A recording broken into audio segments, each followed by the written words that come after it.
We need to start with a roll call. Chairman Morris, Yes, here. Commissioner Baloo, Present. Commissioner Cotton, Here. Commissioner Hesner, Here. Commissioner Heidner, Here. Commissioner Mulchrone, Here. Commissioner Grog. Here. Okay, we have a quorum this evening. This evening, we have a continuation of case 17-01, a petition filed by Rivers Edge of Vernon Hills Development Corp. Seeking, 1, approval to amend the special use permit for a planned unit development to allow for the increase in density for the residential building from 40 to 52 units, along with a variation with regard to unit size for 1 and 2 bedroom units. And secondly, preliminary and final site and landscape plan approvals. For those of you unfamiliar, this property is commonly known as the Rivers Edge, located at 425 Benjamin Drive. It is zoned underlying zoning of R7, multifamily residential. It's approximately 5 acres, and it is located on the eastern side of Milwaukee, adjacent to Woodbine Circle in Vernon Hills. As this is a continuation of a public hearing, whatever is already in the record is part of the record. As a consequence of that, there is no need to reiterate points you've already made. And moreover, if you've already spoken at the public meeting and you have something new to add, you're limited to a 3-minute comment period, because we've already taken your testimony once and we don't take multiple testimony. By way of context, the existing PUD provides for certain things that are really beyond the scope of this commission this evening. We're not redoing the PUD. The first thing is there is an additional building permitted under the PUD. There is no rental prohibition in the PUD with regard to the use of that building. Thirdly, there is a linked or shared garage access to the 2 buildings that was part of the first PUD, and that's already been approved by the village board some time ago. And finally, there is specific parking requirements as part of the PUD. What is under consideration this evening is the amendment. And as I've indicated, the amendment is limited to 1, an increase in units from 40 to 52, 2, a size variance for certain units, the 1 and the 2 bedroom units. At this point, prior to any discussion and prior to any findings regarding the parking, there is not a parking variance that is requested. If, however, the commission should find that any number of those parking spaces cannot be or should not be counted towards the parking number, a variance would be required at that point. Okay, did I miss anything or did I catch most? All right, so with that, who's going to speak on behalf of the petitioner this evening? And the same admonition that I gave with regard to comment really goes to the petitioner as well. Whatever you've already put in the record, I need to put in again. Okay. Mr. Chairman, staff, commissioners, my name is Jerry Weiss. I'm president of Rivers Edge Development Corporation and Weiss Development. Last time you were here, you were sworn in, so you're still sworn in, sir? I understand. Okay, and anyone else that spoke last time is also sworn in. Is there anyone new who's going to speak this evening that we need to swear in? Yes, we will wanna come have forward? Con, want to join us? Mr. Con Savoy from Tesco and Associates. Why don't you introduce yourself, and then we'll swear you in. Constantine Savoy with Tesco Associates. Okay, we'd ask Mr. Savoy to raise your right hand and swear or affirm that this testimony you're about to give before this commission of the Village of Vernon Hills shall be the truth. Yes. Okay, thank you. And you're already sworn in, so go. You're on. Okay, as the chairman indicated, our application is for the increase in density from 40 to 52 units and the variance with regard to 1 and 2 bedroom apartments to reach the village requirements. We've previously informed the commission that the building remains the same. The garage unit count increases from 124 to 128. At the end of our last meeting, we were given direction by the commission to more comprehensively address the requirements of your section 18.3 with regard to our application. We have done so by presenting in your package a report from Mr. Savoy from Tesco and Associates, who has been sworn in and is prepared to testify also. We've also want to respond to some other questions from the last meeting if they are still necessary to be responded to. That was in regard to the building classification, which is 3A non-combustible, which is the same as the first building, and that's indicated in the plan package that you have. The floor plans were also submitted in this case so that you can verify that the floor plans will conform to and result in the same elevation that we have submitted to you, so that the buildings will basically be identical. We have also added a schematic to the parking area with regard to 3 spaces in the extension area where the question arose regarding the functionality of those spaces.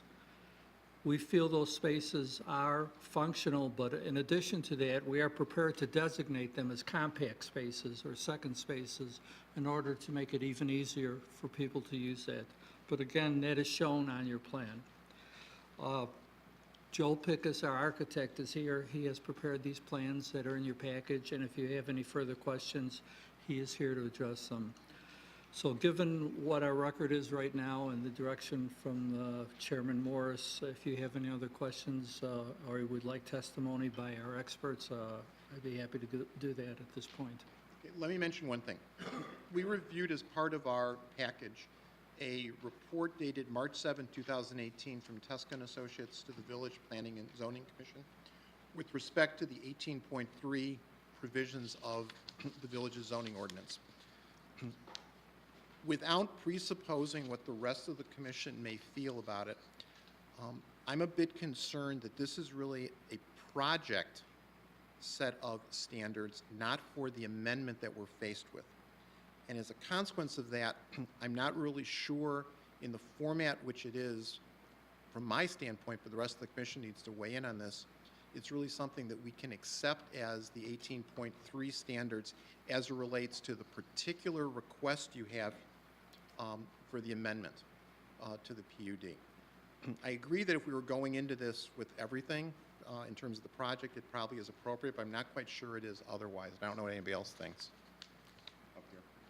I did have one concern, or several concerns about some of the responses. And the reason I had concerns was it almost appeared like they were establishing conditions. Either that or they were connecting to conditions that had been established. So I didn't know if that was what your intent was. If you could clarify that a little bit, I didn't follow. Okay, for example. Yes. And this is just one example, okay? Sure. So in section 18.3.1, where you state the extension of a public bike walking path through the subject property will provide for a connection to the extensive regional bikeway walkway path that exists in the adjacent forest preserves. Did you want that? It's also listed as a condition within the list of conditions. And I guess my question is, why would you put it in here unless you had confirmed this with the Lake County Forest Preserve District as being something they would accept? No, this is a condition that we're trying to meet in the prior recitation of conditions on the project. We've had conversations in the past, this has been years ago. I'm not going to say that there's any difference in that status. What I would like to do is Well, Give let it- me just yeah, finish go my ahead. commentary. Sure. Because my concern is, if you're stating this as something that could be fact but don't know, then for us to accept that statement, we would have to say that, okay, but that would have to be accomplished prior to any permits or approvals being granted. If that's the implication, I want to apologize for that and say what we're trying to do is conform to the previous conditions, and those conditions were considered beneficial or part of the package. So I can't tell you the extent of the benefit, but the point is, obviously, everyone thought it was a benefit, and that's what we're Well, yeah, prepared it'd to be do. great. It- Yeah, it really and would from be. there, that's a bottom line, a baseline.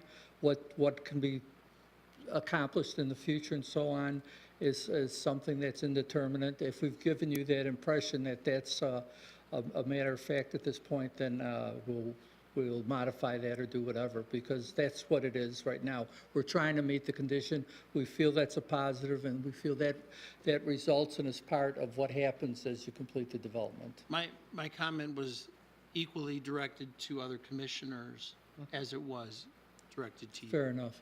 But I'm happy to answer any other questions, but I see from the start of the responses, Mr. Savoy is here and he can testify at this point, has offered to testify. So maybe in that case where you feel the report did not hit the standards that you were looking for and so on, I hope that he can give you testimony that might help in your decision.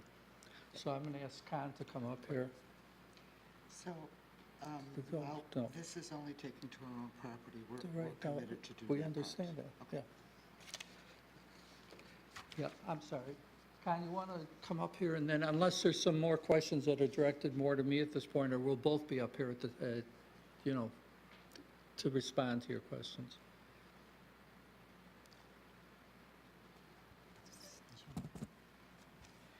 Good evening again. Just want to take a minute to reintroduce myself. I'm Con Savoy, a principal with Teske Associates. I've been with Teske Associates for 30 years as a principal consultant. Prior to that, I have 7 years in public practice with the city of Highland Park. I've done both private and public work, but most of my career, I'd say 95% of my career over that 37 years has been focused on municipal planning. In fact, a number of communities I advise as their municipal planner.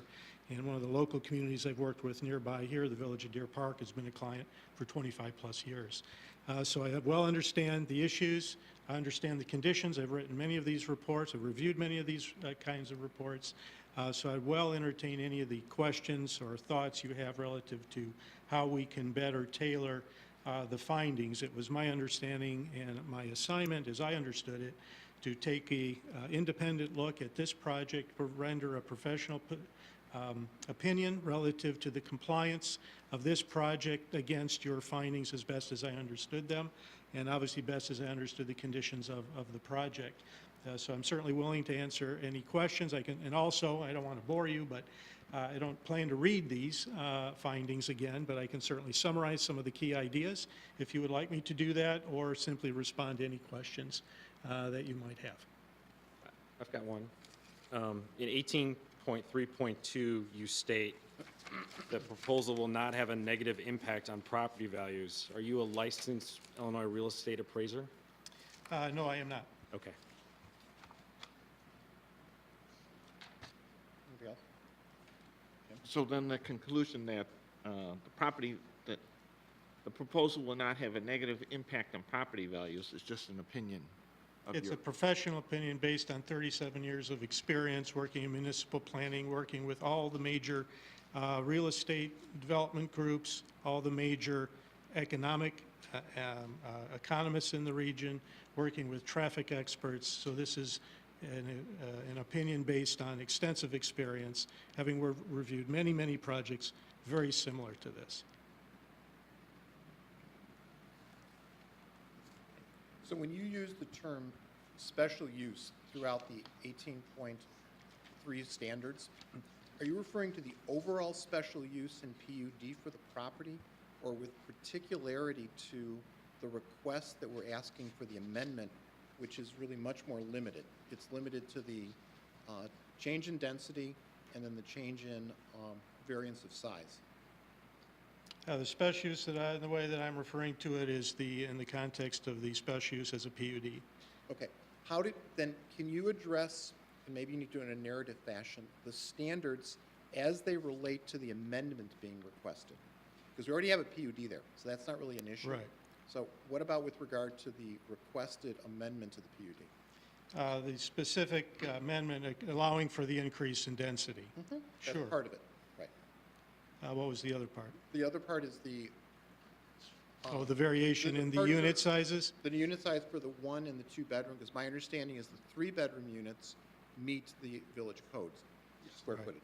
Yeah, my testimony and what I'm representing tonight is representing the issues regarding zoning, not with regard to the real estate development side of the project, with regard to market conditions that required the developer to come before you to seek the relief for the additional units and the in this case, the variation in unit sizes.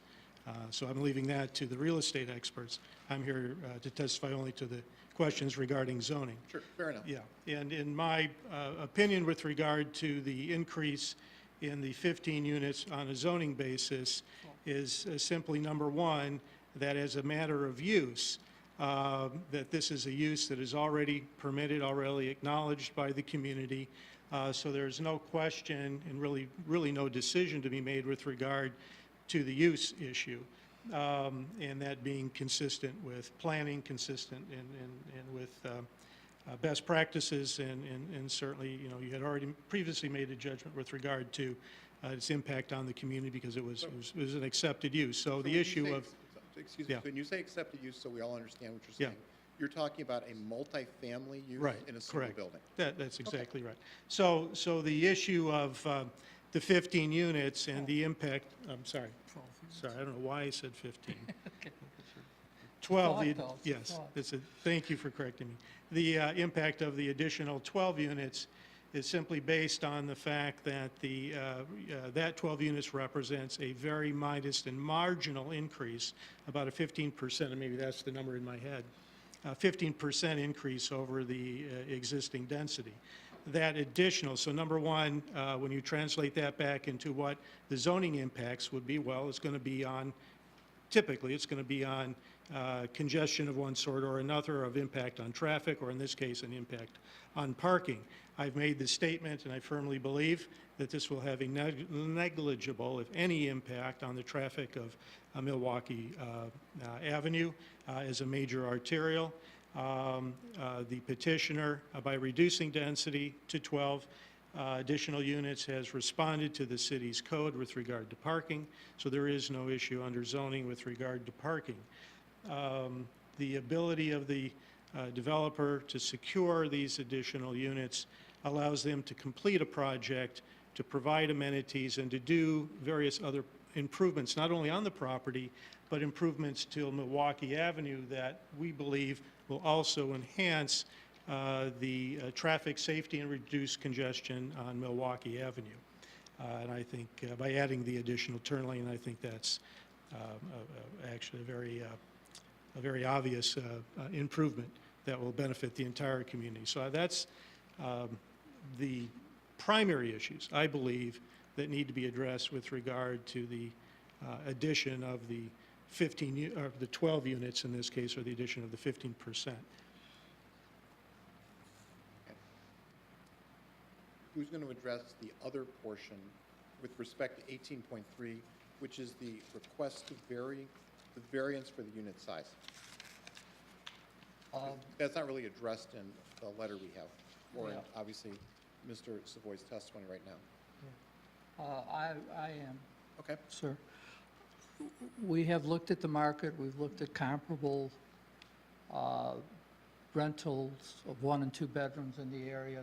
They're substantially due to variance, or I don't know if they were annexation agreements or anything like that, but in any case, our units tend to be very much on the high side in terms of the overall average. We're winding up with over 1,400 square feet a unit.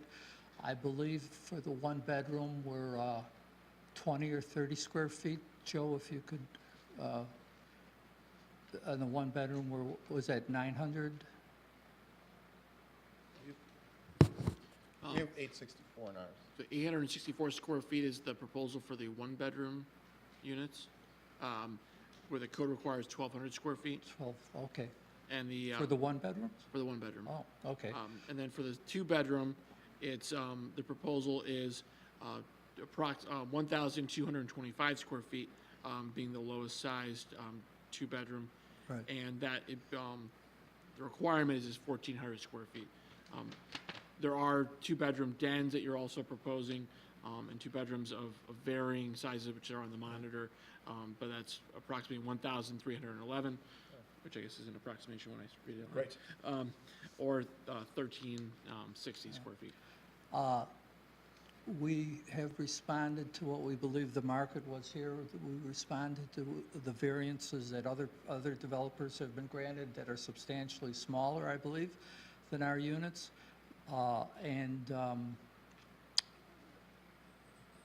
I believe with an average of over 1,400 and some square feet for the unit size across the development itself, it really meets the market. It's in the right spot in terms of allowing it to either go to a condominium at some point or a rental, and if anything, I believe we're on the high side. Other than that, I guess I was just relying on the fact that I was looking at the other units in the village, and they were, on the whole, I would say appreciably smaller on average than our units. I'm not saying in every situation, but if you look at the parameters, we felt we were right in there. We haven't had much discussion about it. That might have been an assumption on my part, but it didn't seem that it was concerned prior. We are obviously requesting a variance in that area, and we hope the village is in a position to grant it. How does it relate, though, to the 18.3 standards, which, if you refer to the Tuska report, they're actually set out? I understand why you believe there's a market need or developed market for this size, but nonetheless, for a PUD or for a special use, we need to make sure the standards are met. So can you address it in the context of the standards? Okay. 1833, Well, or well, it's actually 1, 2, 3, you know, it goes all the way to 6. 6, okay. 18.3.1 through 18.3.6. Pardon, 1 and 2 now, is that what? It's all of them. The unit size? Oh, no. It's, you need to talk whichever ones you want to talk about. I'm not pointing out anyone in particular. Okay. Well, basically, as we've indicated before, you have to have a viable product in order to result in the enhancements and the completion and all the other attributes we have presented as an orderly development of the site. We also feel that units of this size wind up with a very similar occupant, in the sense that these units at 1,400 square feet will be in the high 2,000s in terms of what the monthly rent is concerned, and therefore this is all consistent with the development in Phase 1 and Phase 2 and in the nature of the property. So we just feel that's a consistent product that, you know, blends in very well with Phase 1 and will not create any downside or negative impact. Anybody else? You know, I have no issues with the unit sizes you're proposing. You know, if you said you've done your market research and that's what you think you can rent, that's fine. But in my opinion, you have to be able to park it. And I've looked at this several times, and by my assessment, based on feasible parking spaces, as well as not creating injurious parking conditions for the existing condo owners by creating a wall down the divide there, as well as providing the minimum number of required parking spaces per the Illinois Attorney General, which is, in this range is 7 handicap spaces. You guys are falling short. So by my assessment, I count 204 parking spaces, which yields around 48 units. So my opinion is you have to be able to park the building. I understand. Which parking spaces are you excluding? Well, I'm excluding the one compact space in the very middle at the end. Okay. There's no way to back out of that. And then one set of tandem spaces at the very end, either it's 26 and 27 or 31 and 32, because if there's cars across the way, there's no way to back out of those spaces. As well as you also need to provide one more handicap space inside as well as outside, so you lose 2 out there. And then there's 3 spaces along the wall, which would be impossible to park in at the connection to the condo. You're creating a condition where they're going to lose 3 spaces.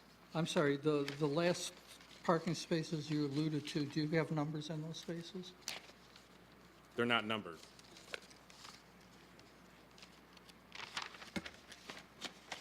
There's no way to pull into a space along a wall. I'm sorry, all our units, as far as I can see, unless you want to show me, I think they're all numbered on my plan. Could you, Jerry, there's a mouse clicker. This is part of a PDF from a previous proposal. Perhaps you can use that, and then you can use the mouse. Do you want to, go. try So to do this that? is, Jerry, could you speak from the dais? Yes, yeah. This one?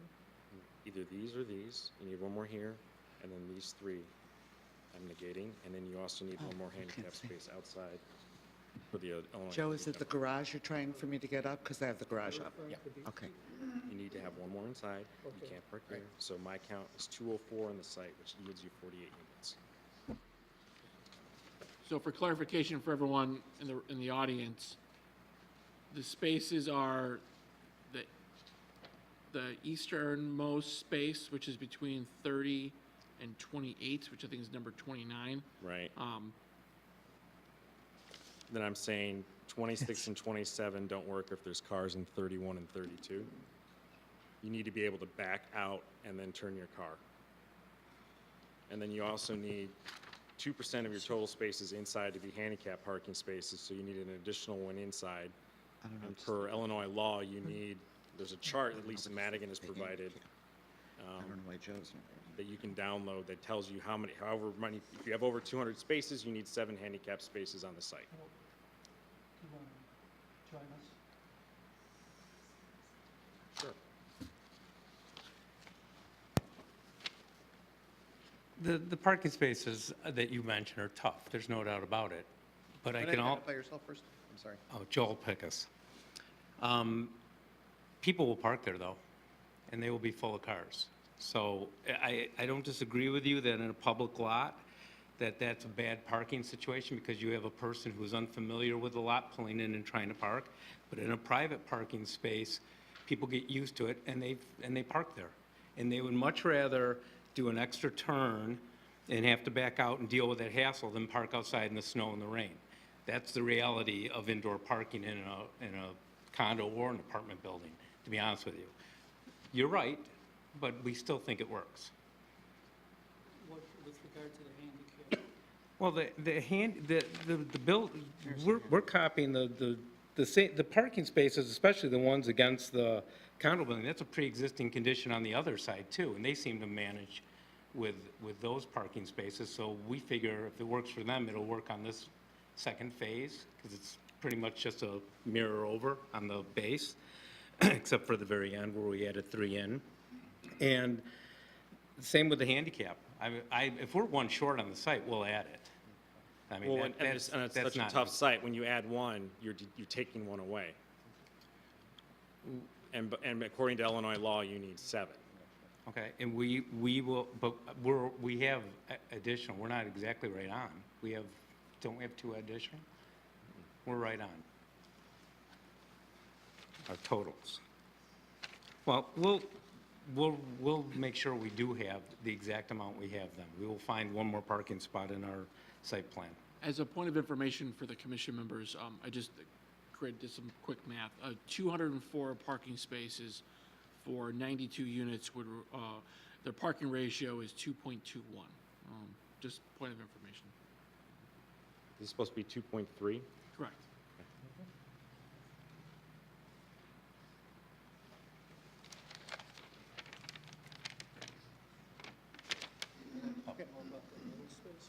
Anybody else? I mean, again, they are tough parking spaces. And compact cars do a little better, certainly, than longer cars do. They're the same width, almost, as regular cars, but they're shorter, so they have a better turning radius. But we've had success on the multifamily that we've done over the years with tough spaces are tough, but people get used to it and they park there. They will park there.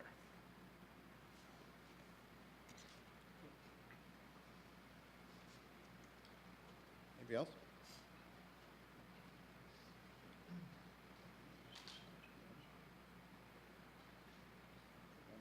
Okay, anything else you want to add at this point? Is there anything further to say on the 1-bedroom, 2-bedroom? I mean, it started out. I know. Okay. No. Okay. Again, if something comes up. Right. We're going to be here. We will. Okay. Okay, wait. I did have one question. Sure. You refer to in here, is there going to be a need to work through an Army Corps of Engineer process because of encroachment Yes, on? there is a Lomar and a, that's the order, Hun- the Colmar and 100 Lomar. Basically, all it is because you're raising, you take an elevation, you get those little columns, right? That's the only thing that requires a. I guess my question's kind of a yes or no. Oh, okay. Yeah, there will be. a Through the minor, Army Corps of Engineer and we've process? done- Yes, and we've Yeah, done okay. that on many of our developments. Great. And map I amendments. don't wish that upon anybody, but good. Right, well, yes. Okay? So You it's, said oh, that you've done that on many of your projects. Have you completed it with this project, though? Pardon me? You just said you've worked with the Army Corps of Engineers Yes. on a number of projects. Yes. Have you worked on it this project? No, because you don't do it at this point. Okay. You go in and then what you do is you go in for a conditional letter of map revision, Clomar. You set your elevations and stuff like that, then you actually build up to that point, then you come out and resurvey, and if you do what you say you're gonna do, you've done it. Okay, anybody else on the commission? if, just, so I hope I'm on an 18.1 through 6 somewhere. And I hope I haven't repeated prior testimony from the last meeting, because it may have been prior, I don't know. Two things I would like to add, and I don't know that I have the professional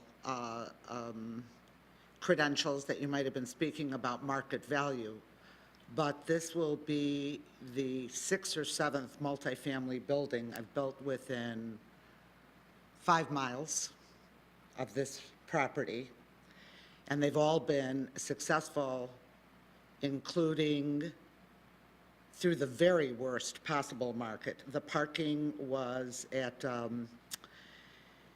in Lincolnshire Place, the tandems were in an extension, and they were very tough, and people still come up to me and say, Helen, did anyone ever want to sell another one? I mean, people are desirous of a better parking condition than that, but I will, I would confirm what Joel said, they'd rather have that and deal with it than have more outside than inside.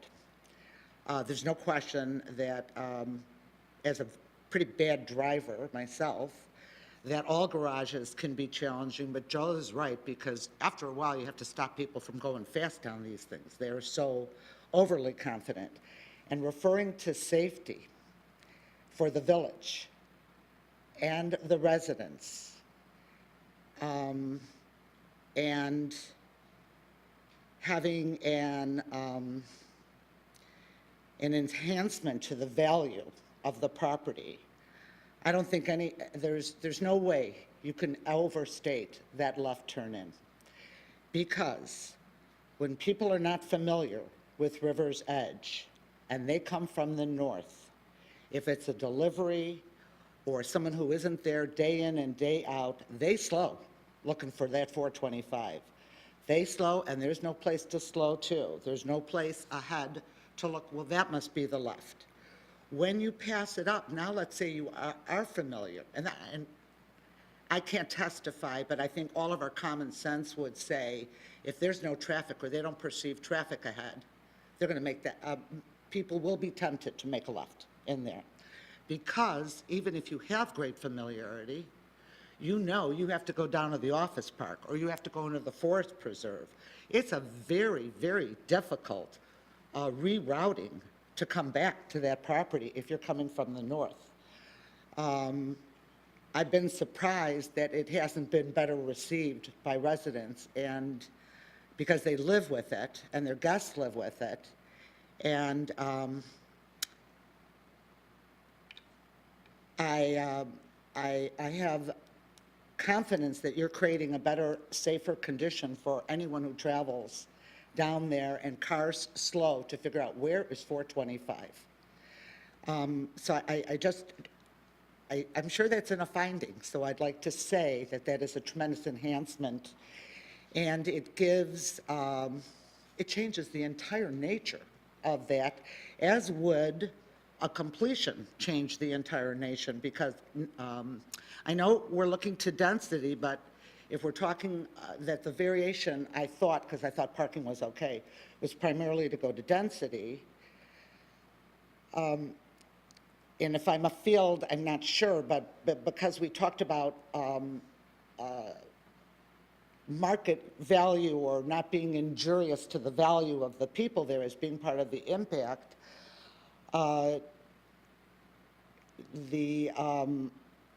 the experience of people who come on the site, and I will testify under oath, is very negative to that lack of left, extremely negative to that lack of left. And I am under oath, I guess, so I would, and I could submit people who've seen it if it would be helpful to the commissioners. And we completed 2 developments in Lincolnshire that had stayed dormant for somewhere between 10 and 15 years. Rivershire, which Kendler originally built and never completed, and then Indian Creek, right by the village, which precedes, which I think also had about the same period of time, 10 to 15 years. We changed the name. That's how tough those names had become over 15 years of the product. We did not come back with the same building because no market receives or develops the same product 15 years later. So if you followed, someone shopping, a daughter, a wife, a friend, they don't pay retail for a 15-year-old dress. And no one comes back with the same concept. I've never seen it. And I could discuss buildings that we completed that weren't in this area, but they would be in Oak Brook or Willowbrook. It's funny because we were that person, which is why when we first came in front of the village, the trustees, I said, for obvious reasons, I have an interest to complete it, but I want to see the project completed. And I'm happy it's 52 units because it's a very flexible project. I know it's flexible because I'm very close to the market here. And if the village would find it helpful, I could bring, I didn't know the 1 or 2 bedroom would be discussed today, and I apologize for that. But we could bring expert testimony, but I'm basically taking the last, I don't compare your 1 bedrooms to your townhome condominiums. It's a different product from me. But in your in your mid-rise construction that exists, and then the conversion that was done back to condo, we think we have the right unit sizes for the market. Otherwise, we wouldn't proceed with it. So I hope that was helpful and not a field. And if you have any questions, I'll come back. Yes, thank you. Joe, for purposes of the village's consideration of the parking at 2.3 spaces per unit, am I correct that that's a parking ratio taking into consideration the full development of the site, both phase 1 and whatever ultimately is phase 2, rather than what is specifically earmarked for either phase 1 or phase 2? That is correct. And that's consistent with past developments that we've reviewed. I think the most recent one was the Commons 2 property.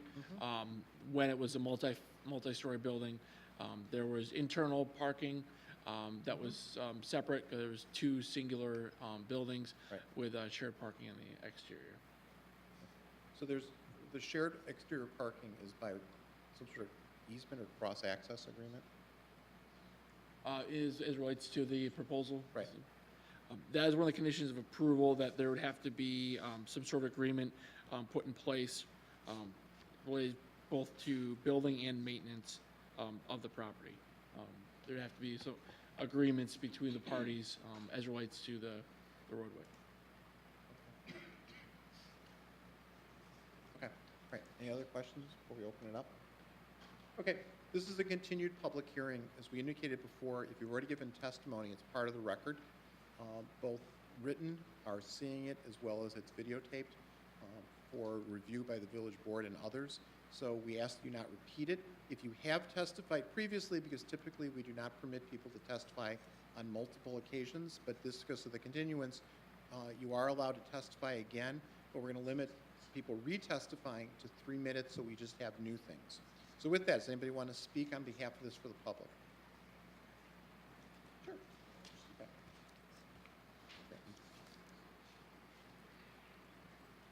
Okay. Good evening. My name is Bruce Robbins.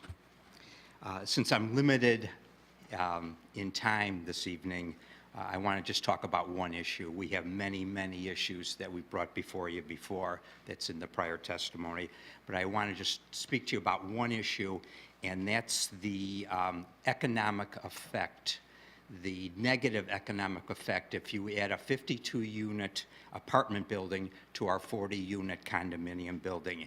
And I want you to hear what the real estate professionals are going to say tonight, what the brokers, lenders, professional journalists who write for the real estate magazines, how they feel about this issue. Since the mortgage crisis, this is Fannie Mae condominium approval requirements. Since the mortgage crisis began in the late 2006, would-be homeowners have faced stricter mortgage application guidelines, lengthy processing times, and complicated regulations that are outcomes of efforts to stabilize the lending industry. In particular, Fannie Mae has stiffened its guidelines for potential condominium developers, investors, and individual buyers. Established condominiums must have an owner occupancy ratio of at least 51%, i.e. more than 51% of the units in the complex are owner occupied. As I stated before, we allow 14 units to be rented, or 35% of the unit. If you take that 14 units, add the 52 rental units, that's 66 units that are rental. That's a percentage of 72% rental and only 28% owner occupied. They say here, Fannie Mae requirements at least 51%. Here's something from a Gordon Haraway. He's a real estate lender. There are many condos with restrictions on how many rental units are allowed. This is because renters do not have a vested interest in the home, and it is well known that renters, as a rule, do not care for the property as would be a homeowner. Limiting rentals protects all the owners of the condo development. It also can come down to the insurability of your loan. If there is an overabundance of rental investors, it is thought of having too much risk. 72% is definitely too much risk. Here's another lender, Deborah Garvin. Ownership occupancy ratios are a concern for most loan products and most lenders. Your HOA may well be doing you a favor in the long run. If the majority of the units are turned into rental units, it would affect all owners in the project and hamper the ability to sell or refinance in the future. Okay, do you want to conclude? Here's another agent. Most lenders require over 50% owner-occupied to approve a loan. I believe this is an FHA requirement. If so, then only a bank willing to hold the loan in their portfolio would be able to do, and not securitize and sell it, would be able to do this. There are very few. If the owner-occupied drops below 50%, then that will have a significant negative impact on the market value of the units in the entire complex. Any unit that comes on the market will be limited to all cash buyers not needing a loan, which dramatically reduces the available pool of buyers and shifts the balance to mostly investors. Understandably, most owners will want to avoid this. Most HOA owners want to keep the owner-occupied ratio well above 50%, say 60%, to protect the value of their homes. Here's another lender. What, you're past your time, but, you know, if you're going to tell us another thing, you can submit it as part of the record. But, you know, we've already heard this testimony actually from last month, too. Can I just tell you about a call that I got right after our meeting? You can Be sure. conclude briefly, yes. Pardon? You can conclude briefly, yes. Very briefly. After our meeting on January 31st, I received a call from a local real estate broker that I know, and he was very upset. He was representing one of the owners in our Phase 1 development, and had a buyer, and the buyer was ready to sign the closing documents, and the buyer found out that there could be a 52 rental unit attached to our 40-unit condominium building, and they pulled out. This is what's going to happen Okay. if you allow this. Okay, thank you. Okay, thank you. Anyone else want to speak this evening? Sure, please. Hi, I spoke before. My name's Roy Rosgold. I live in Unit 404, so I will speak fast. First thing, I was passing around some pictures. This is just the snow a couple weeks ago. What do we have, 7 inches of snow? My wife is 5'7". At the rear of the parking lot, there's a 6-foot pile of snow. Along the sides of the parking lot, we lost 5 parking spaces, or, you know, whatever percent of that is. This is just from this 6-7 inches of snow. Looking at that plan up there, there's nowhere to put the snow if we make this parking lot. It's a 10-degree incline up to Milwaukee Avenue. It's a, 10-degree incline up to Milwaukee, 10-degree incline into the forest. The only place down is towards the building and towards the river. So they push all the snow there. From what I see there, there's going to be no place to put the snow. Another thing that happened since our last meeting is that we had a power failure. We had to sit in the garage and basically wait for the fire department to come, that they were turning off the alarm thing, and then they were able to open the door for us. Having this one door, I also Googled apartments and condos sharing one garage door. There's nothing on the internet, nothing like this I've ever heard of. So just this is another thing that happened. These pictures also prove the point. My wife and I are big walkers. I don't know if you guys know, but the Forest Preserve is closed for 6 months of the year. You can't get in there. The trail is way back there. We'd like to cross the street. Daylight savings time is beginning next week. It takes us 5 to 10 minutes to cross Milwaukee. Then we have to run our butts off to run. I'm waiting for a cop or a policeman to give me a jaywalking ticket so I can bring it here. There's nowhere to go. The people that are going to move into this place, they're going to have nowhere to walk their kids except in the parking lot. There's nowhere to cross the street. 6 months of the year, you can't even leave this. Now, some people may like this, you know, some people may like it, but it's just really hard to get out of there. My wife and I like to walk, and, you know, we can in the forest when we can, but otherwise we can't. The last thing I want to end up with, just for the 3 minutes, is study a little bit about argument. I find it very disconcerting that this whole argument and whole reason for this seeking of this is based upon something as cloudy as market conditions. Why can't we see figures? Why can't we see market studies? If you try to start a business, you have to have a business plan. You have to have all these documents to start a business plan. Yet we're just being told market conditions. You know, how much is being lost? How much is being gained? You know, we're gaining and losing too. So, and one of you guys over here made a very good point that we should all compromise. You know, we're trying to compromise. The base argument of this whole thing is 40 units. That's what's been approved. 40 units is approved. Their argument is like me coming in and saying, I want to build 4 garage doors. 4 garage doors. Okay, that's too many. Okay, I'll compromise and build 3. I feel like the compromise is being made from an artificially high position, which is 52 units. What's actually agreed on is 40 units. I feel like all the compromises have been made by the COA saying, okay, come back with a proposal with another door in another building. I feel like we're the ones that have been proposing all the compromises. I don't feel we've gotten any compromise from them. And since we all have to live here with whatever is being built, just wanted to make these points to you. And I got these pictures around if any of you guys want to see them, because I'm really concerned about what's going to happen to the snow. Do you want to enter that into the record so it goes to the village Tell me board? how to do it. I'll be happy to give it to somebody. You leave it with Sure, Mr. Carey? Just put it in my, that's right around Valentine's Day. Okay, thank you. All right. We can show it to the commission. That'll be part of the record. Anyone else want to speak on behalf of themselves or someone else? Wait, we're still doing the public comment. You're not the public for this purpose. Okay, anybody else? Okay, then if no one else, we're going to then close the public comment portion of the public hearing. Okay. Now you're up. I have good news and bad news for the residents at River's Edge. You got to talk to the microphone because I'm you're sorry, or use I the, want them to. then use yeah. the handheld. Okay. Jerry, you have to address the commission. Okay, pardon. You do not own our property.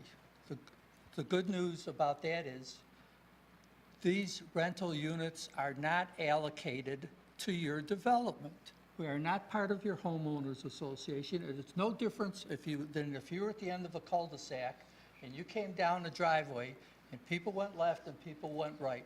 We are not, title is not shared, association is not shared, attribution of rentals are not shared.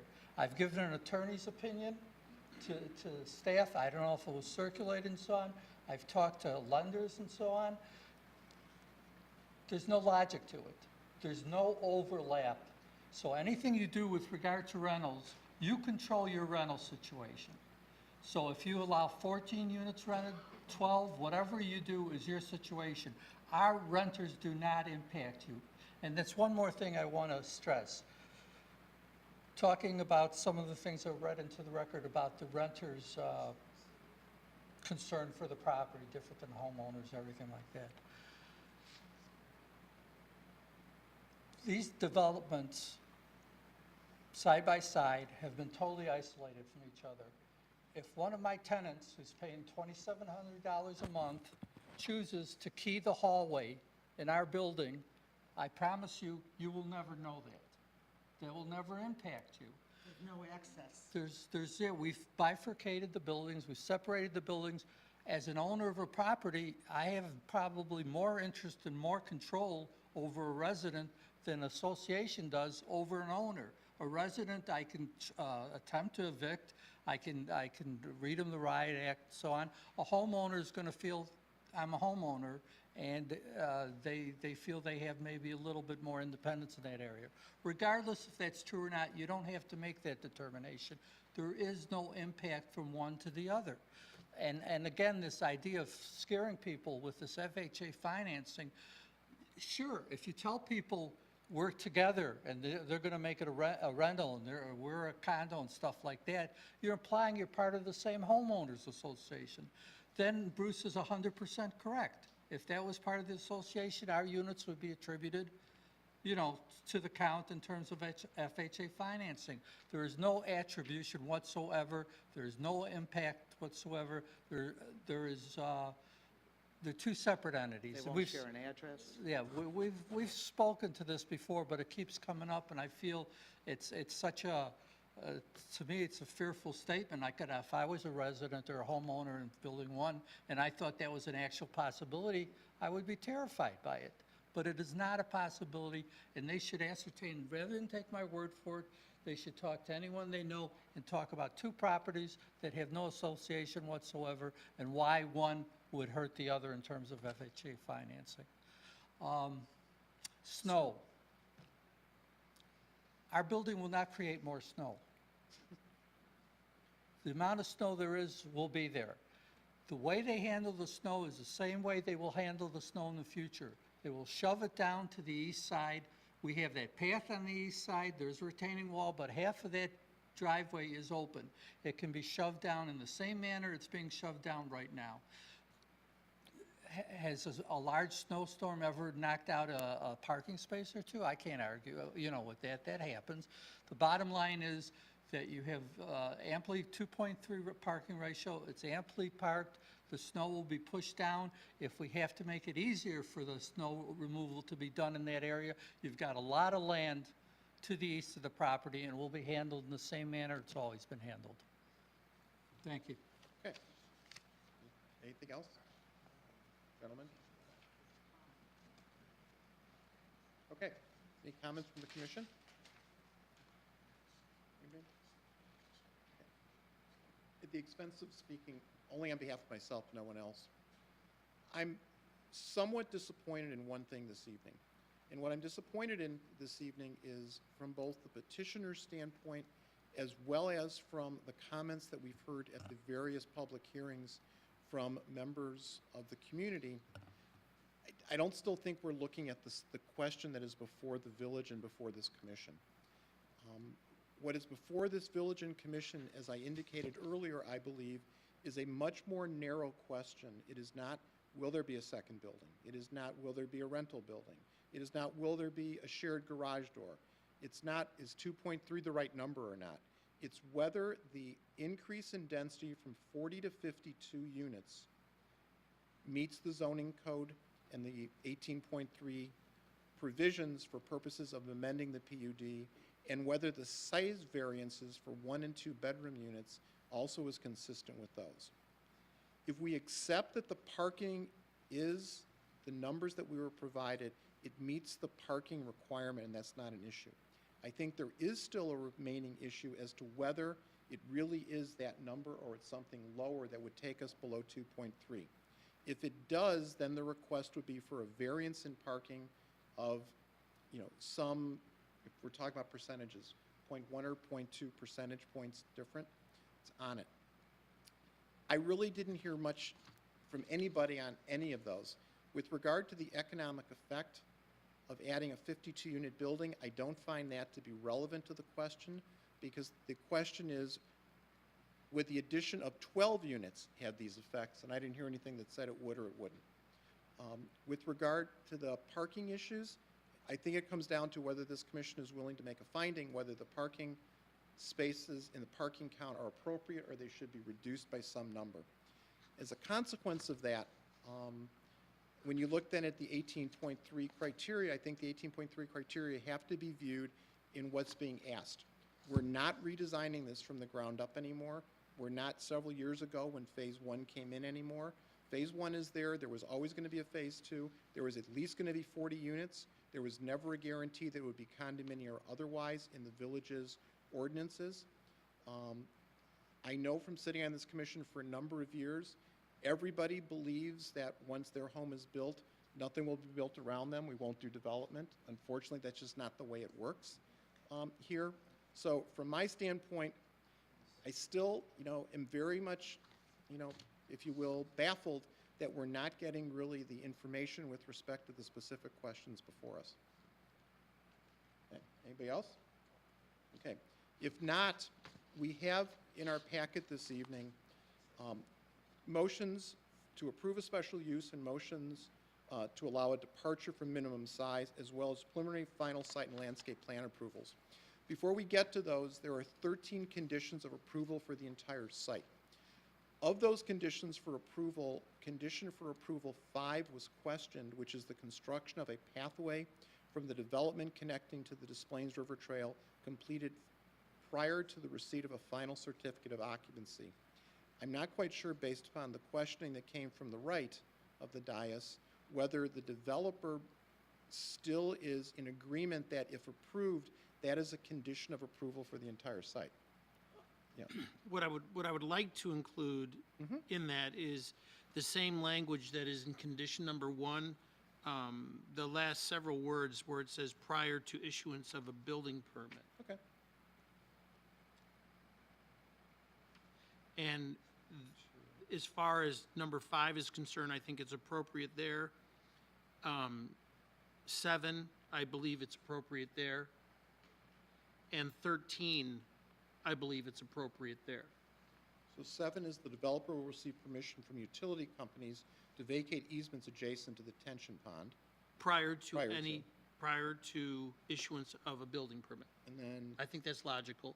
sure, and then 13?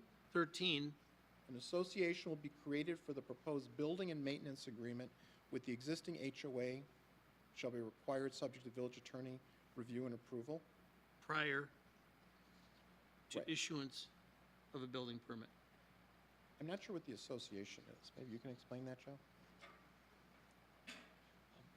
The goal here is twofold. One is whether it's an association as a part of a condominium association, or whether it's a management association that's providing property maintenance and oversight of a rental development. In either case, we feel staff included this condition of approval to ensure that there is agreements in place that will be negotiated to ensure proper maintenance of the buildings and shared space. And the original PUD didn't address that as a condition of that? No. Oh, okay. Well, and how I guess to clarify even further, it's agreement with the existing HOA. Right. prior to issuance of Prior the to building issuance, permit. right. So this agreement has to be, it has to be in place between all parties prior. Condition 11, I have a question on. Why are the tandem spaces to 2 bedrooms, not 3? Or 2 and 3? Or something like that. I think they certainly could be modified. I think this was something that was brought up during the last public hearing process, when there was a question of the tandem spaces and who would be utilizing them. But it certainly could be amended to 3 bedroom, 2 and 3 bedroom, or however you'd prefer. I think 2 and 3? 2 or 3. And that's, I just lost it. That's 11. Okay. This is a point of information. I remember 5 related to Des Plaines River Trail was part of the initial development requirement, and that's why it's worded as such. Okay. Well, this is an amendment to the existing planned unit development, so it's able to be, it can change that, yeah. Right. Okay. With regard to parking, before we vote on anything, do we have either comments by the commission or findings that we want to make with regard to the available parking and how it relates to the parking percentages? That'd be your cue. Okay. I just think they need to be able to prove on the spaces I indicated that you can actually maneuver. So, There are 3 spaces in the condominium building portion that I don't think are maneuverable. And then there's so 3 others in the apartment building that I don't think are maneuverable. So, just so we can do it as a condition, the spaces we're referring to are either 31, 32, or 26, 27, depending upon which one. Correct. So it's 31, 32, and then, which other one? 29. 29. Oh, in the middle. And then there's 3 spaces along the connector wall with the internal garage door that I don't think you can get into and out of. Which ones are those, number? There's no numbers no on them. numbers. In the existing building, In the existing building. aren't they using those already? Right, but now there's a wall, so how do those people get in and out of those? How do you turn into a space if you're parallel to it? The only way you could do is back in, and that'd be pretty rough. As a point of clarification, those are the parallel spaces immediately to the west of the internal. This Oh, one, I see. So those are internal to the garage yeah, door. this one. How would and you this pull one. into that? You know the ones directly 5 and to 9. the left of the They're wall? not, there's no numbers. Oh, I see. The ones directly On to the the other left side of of the the wall. in the And then they're putting one condominium owner into the apartment residential garage because it's outside of that wall. And the petitioner did identify that as being likely Theirs. theirs. So, So it's the 2 spaces immediately west west of of the the new wall, wall. of new wall. So a condition of approval would be subject to approval of, I guess, staff prior to the issuance of the building permit. There would be a demonstration with regard to these spaces that they're usable for purposes of the parking count. Okay. Got it. And then one more thing was from the Attorney General, is the minimum parking requirements for Illinois handicap spaces, meeting that for the site. And if we're over 200, it's 7. Okay, so then 15, subject to village attorney review, compliance with Illinois handicap parking. Right, Illinois ADA requirement. Accessibility code. Accessibility, yeah. Illinois Accessibility Code and ADA. Yep. Okay, so that's 14 and 15. Got those? Anything else?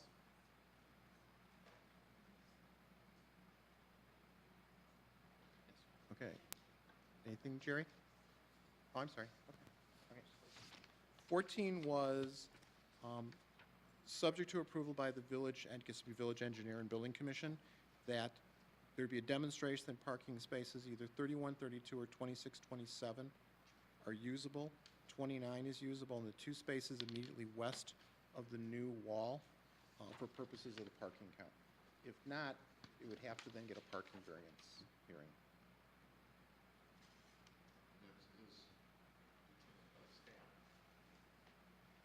I think by probably Dave. Yeah. And company, right. That'll be the village engineer. Yes. Okay. I don't. And then the subject to village attorney review compliance with Illinois Accessibility Code and ADA. Correct. Okay, anything else? All right. So, subject then to the, what is now 15 conditions as modified, as well as subject to the general condition of approval. It's the site development plan dated February 27, 2018, which totals 7 pages, prepared by Construction Realty. The commission considers a number of motions with request to this evening. This commission has a standing motion to recommend approval. That motion can be either voted in a positive sense to recommend approval to the village board, or in a negative sense to not recommend that approval. So therefore, the first motion would be a motion to amend the existing special use permit for a planned unit development to allow for the increase in density for the residential building, which is phase 2, from 40 to 52 units. We need a second for that. Second. Okay. Any discussion, anyone? Yes, I have a comment. Sure. I think increasing the density from 40 to 52, 18.3.2 becomes, I think, more relevant in that I believe it is injurious to the surrounding area. This is a very unique site in that you have absolutely no parking adjacent to it anywhere. Meaning it's not like you can go into a parking lot of a Target or something and walk to this site. So I think we have talked specifically about the number of spaces required. I think 18.3.2 in a number of ways is the issue with this. Therefore, I do not support it. Okay. Anybody else? Jim? I would have to concur with that. I don't think there's been evidence presented that it's not injurious to property values. And I think that's pertinent that the petitioner demonstrate that. One person just saying, who's not an official appraiser, one person saying that the property values would not be injured by this development is not sufficient. There needs to be some evidence. Anybody else? If I can just make a comment about the property values, it's almost like the economy, everybody has an opinion, and we can, just like when you have trials, you can have expert testimony on both sides. Removing that from consideration, I still feel 18.3.2 is an issue and would not support it. Anybody else? Okay. Roll call? Commissioner Baloo? No. Commissioner Cotton? No. Commissioner Hesner? Yes. Commissioner Heidner? No? Commissioner Mulcrone? No. Commissioner Grog? No. Chairman Morris? Present. Okay. Next, we have a motion to recommend approval to allow a departure of the minimum size requirements for multifamily dwelling units for 1 and 2 bedroom apartment units as follows. 1 bedroom units at 864 square feet, 2 bedroom units at 1,225 square feet, subject once again to the foregoing conditions. We need a second for that? Second. Okay, any discussion? If we voted down the first, really the rest are irrelevant. So, And I recall watching a village board meeting when we had done this very same thing, and the question came up from the mayor, why did they vote on the others if the first one was no? And that had to do with the maintenance facility for the park district. Because I think here,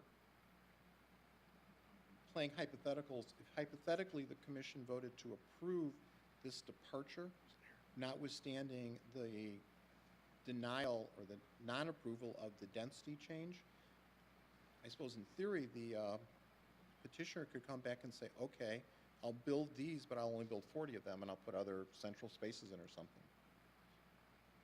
You know, I'll put party rooms in or workout rooms or something instead.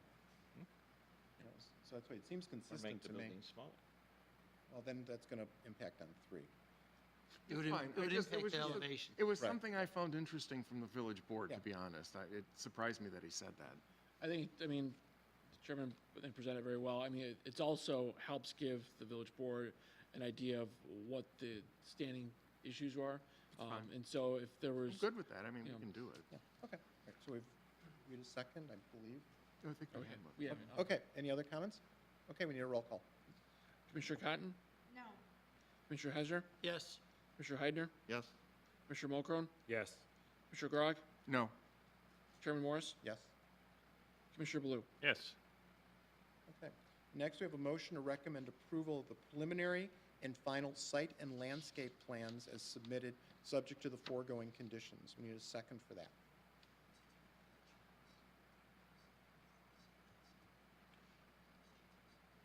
subject to conditions 1 through 15. Yes? Yes. I second. Okay. Okay, any discussion on that? All right, we need a roll call then. Commissioner Hezzer, Yes, Commissioner Heidner, Yes? Commissioner Mulcrone, No. Commissioner Grog, No. Chairman Morris, Yes? Commissioner Blue, Yes. Commissioner Cotton. No. All right. And I believe that's it for, yes, for that. Okay, so we thank everybody again. This goes to the village board. This will likely go to the village board in the first meeting in April. We do have a village board meeting on March the 21st, which is a Wednesday. However, due to it being an off date from our normally scheduled village board meeting, this is due to the March 20th primary that's occurring on that Tuesday in Village Hall, which will likely be rescheduled for April. Okay. And we will make sure that notices are sent out to the Management Association to ensure everyone's notified appropriately. Okay, all right, thank you. Do we have any development review this evening? Or discussion on anything? No specific discussion for this evening. Just an item of note, we will be looking to schedule a public hearing for the Planning and Zoning Commission for a proposed kindergarten center at the Sullivan Center. That will likely take place April 18th. It's going to be middle of April, I believe, is when we would anticipate seeing that schedule. Based on the availability that was previously presented to staff, I believe everyone is available. However, if that has changed, please let me know right away, because I certainly understand that some individuals may not be able to be present. And so I want to make sure we have quorum, and obviously this is a major item, so I'll make sure everyone's present that can be here. Otherwise, we've received some preliminary conversations with folks related to the mall for a Glow Golf, which has previously been there. So we're currently reviewing that. This is exciting stuff, I know. But otherwise, that's pretty much it. Okay. All right, and we have a motion to adjourn. We need a second. Do that by acclamation. All in favor? Aye. Anyone opposed? All right, we're adjourned. Good night, everyone.